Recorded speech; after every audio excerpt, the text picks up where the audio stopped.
నా పేరు Vangari Sai Kumar, Boduppal Janasena party. PCC Mahesh Kumar Goud గారు పవన్ కళ్యాణ్ గారి గురించి అనుచిత వ్యాఖ్యలు చేయడం జరిగింది.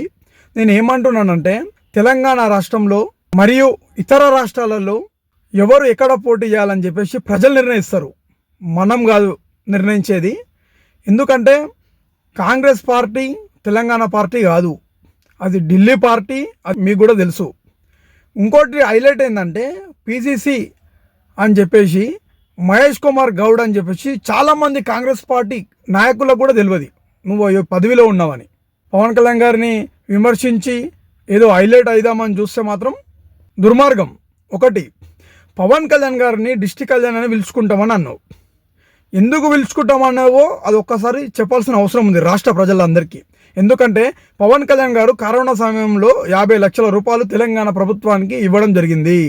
అదేవిధంగా వరద బాధితుల సమస్యలో కూడా 1 కోటి రూపాయలు విరాళం అందించడం జరిగింది.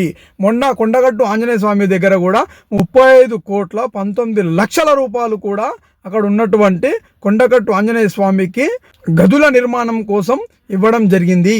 అప్పుడు నీ తెలివి ఎక్కడ పోయింది? అప్పుడే నువ్వు బయటకు వచ్చి పవన్ కళ్యాణ్ గారు నిధులు ఇక్కడ తేవాల్సిన అవసరం లేదు, ఇక్కడికి ఎందుకు తెచ్చాడు అని ఎందుకు అనలేకపోయినావు ప్రెస్ మీట్ పెట్టి? ఇప్పుడు ఎందుకు అంటున్నావు కూడా ఒక్కసారి రాష్ట్ర ప్రజలకు చెప్పాల్సిన అవసరం ఉంది. నీ పార్టీ ఈ లోకల్ పార్టీ కాదు, మా పార్టీ ఎక్కడితో చెప్తా గుర్తుపెట్టుకో. 2014లో జనసేన పార్టీ తెలంగాణ గడ్డ మీద స్థాపించినాం. ఆ రోజే పవన్ కళ్యాణ్ గారు కాంగ్రెస్ హటావ్ దేశ్ బచావ్ అన్నాడు, గుర్తుపెట్టుకో.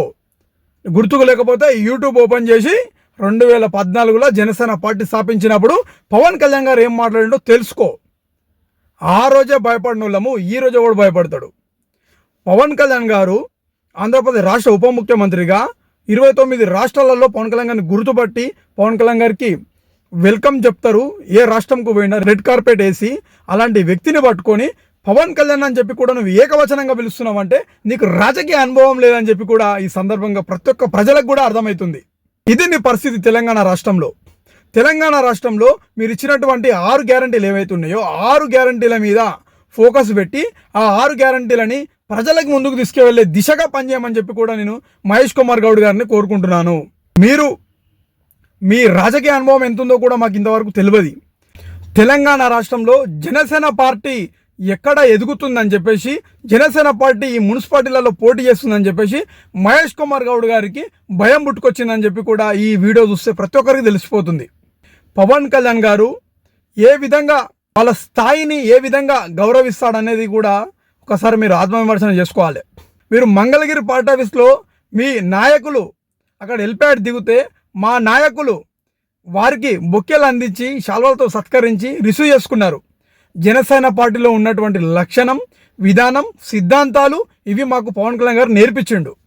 ఈ అడుగుజాడలనే నడుస్తాము తప్ప ప్రజలకి ఎక్కడ సమస్య వస్తే ప్రజలకి ఆ సమస్యల వైపు పోరాడడానికి, ప్రజల పక్షాన నిలబడడానికి ప్రతి ఒక్క రోజు మేము ప్రజల్లో ఉంటాం తప్ప ఇలాంటి చిల్లర మాటలు మాట్లాడి మాత్రం ప్రజల మధ్యలో ఉండము, ఈ మీడియాలలో కూడా ఉండమని చెప్పి కూడా మహేష్ గౌడ్ గారికి స్పష్టంగా తెలియజేస్తున్నాను. పవన్ కళ్యాణ్ గారి అపాయింట్మెంట్ కూడా మీకు దొరకది తలకిందలు అయినా కానీ, అది మీ స్థాయి. ఈరోజు పవన్ కళ్యాణ్ గారు తలుచుకుంటే 24/7 నరేంద్ర మోడీ గారు ఎప్పుడంటే అప్పుడు వెల్కమ్ చెప్తాడు. అది పవన్ కళ్యాణ్ గారి స్థాయి. మరి మన స్థాయి ఏందో ఒకసారి అర్థం చేసుకొని అవతల వ్యక్తుల గురించి వాళ్ళ స్థాయి ఏంది అని తెలుసుకొని మాట్లాడితే బాగుంటుంది. మహేష్ కుమార్ గౌడ్ గారు, తెలంగాణ రాష్ట్రంలో జాబ్ క్యాలెండర్ ఇప్పటి వరకు గతి లేదు. ఆడబిడ్డలకి స్కూటీ అందిస్తా అని చెప్పిర్రు, తులం బంగారం ఇస్తా అని చెప్పిర్రు. ఇవి ఎడిగిపోయినాయి. రైతు రుణమాఫీ అన్నారు, ఎడిగిపోయినాయి. గవిటిపైన దృష్టి పెట్టండి మహేష్ కుమార్ గౌడ్ గారు.